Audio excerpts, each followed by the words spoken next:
This is Optimal Living Daily Relationships, episode 76. 9 Rampant Toxic Behaviors That Break Relationships Up, part 1, by Angel Chernoff of Marc and&nbsp. And I'm Joss Marie, your host and personal narrator. Happy Monday, and thanks so much for joining me here on the Relationships edition of Optimal Living Daily. If you need dating advice, we've got it. If you're looking for parenting insight, we've got it. Just listen in every Monday through Friday, and you'll hear me narrating to you from a variety of the best relationship blogs in the world for free. Today, I have a post from Angel Chernoff of marcandangel.com. It's actually a 2-part post, so we'll start it today and I'll finish it up in tomorrow's episode. We feature Angel pretty frequently here on Optimal Living Daily Relationships, but Justin Mullick also covers this author on Optimal Living Daily, which is another podcast in our network. So go ahead and check out that show too if you'd like to hear more from Angel and Marc. All you have to do is search for Optimal Living Daily from wherever you're listening to this show or come by oldpodcast.com/listen. And with that, let's get down to it and start optimizing your life. 9 Rampant Toxic Behaviors That Break Relationships Up, Part 1, by Angel Chernoff of marcandangel.com. This morning I saw a middle-aged woman ferociously slam the car door on her husband's face and storm off into a department store. Then, an hour later, I couldn't help but notice 2 20-something friends sitting next to me at a local coffee shop. The man staring down at his iPhone the entire time his friend shared with him her concerns about her sister's drug addiction. And just now, I came across someone's rant on Facebook about their significant other that concluded with, "All men are exactly the same." Most of us have likely done something similar in our relationships at some point, because relationships aren't easy. And sometimes we make missteps. In fact, let's be honest. We've all acted in toxic, damaging ways at one time or another. None of us are immune to occasional toxic mood swings, but that doesn't excuse what we do to each other. With practice, we can do better. Over the years, through our coaching practice, Getting Back to Happy course, and life events, Marc and I have worked with thousands of individuals and couples looking to fix their failing relationships, and we've learned a lot about what it takes to make this happen. One of the most significant realizations is the fact that most failing and failed relationships, both intimate and platonic, suffer from the same basic behavioral issues. I'm sharing them with you today in hopes that doing so will help you catch yourself in the act, so you can course correct when necessary. The Big Four. Believe it or not, roughly 90% of the failing relationships we've witnessed over the years suffered from one or more of the following. Number 1, using complaints and disagreements as an opportunity to condemn each other. Complaints are okay. Disagreements are okay too. These are natural, honest reactions to a person's decisions or behavior. But when complaints and disagreements spiral out of control into global attacks on the person and not on their decisions or behavior, this spells trouble. For example, they didn't call me when they said they would because they were busy and forgot, but because they are a horrible, wretched, evil person. Remember, there's a big difference between who someone is and what they sometimes do. Number 2, using hateful gestures as a substitute for honest communication. Frequent name-calling, threats, eye-rolling, belittling, mockery, hostile teasing, etc. In whatever form, gestures like these are poisonous to a relationship because they convey hate. And it's virtually impossible to resolve a relationship problem when the other person is constantly receiving the message that you hate them.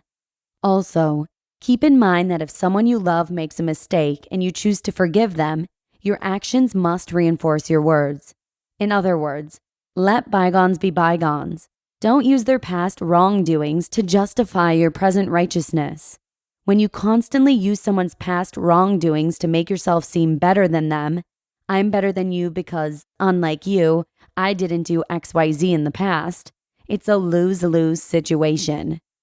Replace your negative thoughts with positive communication, because the truth is, If you're throwing hateful gestures at a person instead of communicating with them, there's a good chance they don't even know why you're being so mean. When communication between two people isn't open and honest, there's a lot of important stuff that never gets said. Number 3, denying responsibility for your role in the relationship. When you deny responsibility in every relationship dispute, all you're really doing is blaming the other person. You're saying, in effect, the problem here is never me and it's always you.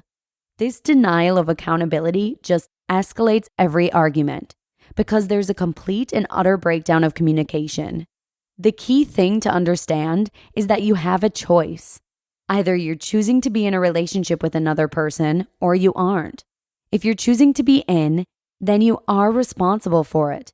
Denying this means you're giving up all your power to the other person. You're the victim, regardless of circumstances, positive or negative, because you've given them 100% of the responsibility for the relationship you have with them. So remember, even when the behavior driving a relationship dispute belongs to the other person, the only way to find common ground or simply create more healthy space for yourself is to first own the fact that you are 50% responsible for the relationship at all times. Once you do, you have the power to make progress one way or the other. Number 4, the silent treatment. Tuning out, ignoring, disengaging, refusing to acknowledge, and so on, all variations of the silent treatment don't just remove the other person from the argument you're having with them, it ends up removing them emotionally from the relationship you have with them. When you're ignoring someone, you're really teaching them to live without you. If that's what you want, be clear about it. And if not, drop it. 5 more worth avoiding. Hear that in tomorrow's episode. You just listened to part 1 of the post titled 9 Rampant Toxic Behaviors That Break Relationships Up by Chernoff of Marc and&nbsp. Thanks to Angel for letting us share her content so often here on Optimal Living Daily Relationships. It's always a pleasure. As I mentioned earlier, Justin Mullock also features Angel and Marc over on Optimal Living Daily, so make sure to check out that podcast too if you'd like to hear more of Angel's posts being narrated to you for free. Optimal Living Daily is actually another show in our family where Justin covers personal development, Zen habits, minimalism, and more. If you're interested in subscribing, simply search for Optimal Living Daily from wherever you're listening to this show or come by oldpodcast.com/listen. And that's about all the time we have for today. Thank you so much for listening, and I'll be back with part 2 of this post tomorrow, where your optimal life awaits.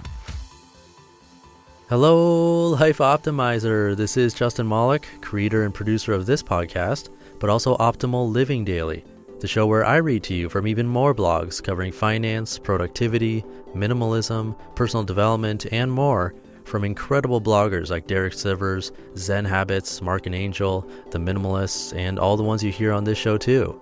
So if you enjoyed today's episode and like taking amazing blogs on the go, come on over to Optimal Living Daily and subscribe to that one too. And together, we'll start optimizing your life. You've been listening to Optimal Living Daily. Be sure to hit the subscribe button to stay up to date on each new episode and head to oldpodcast.com. That's OLDpodcast.com for a free gift as well as more actionable tips and resources to help you maximize your potential. Thanks for joining us, and remember, your optimal life awaits.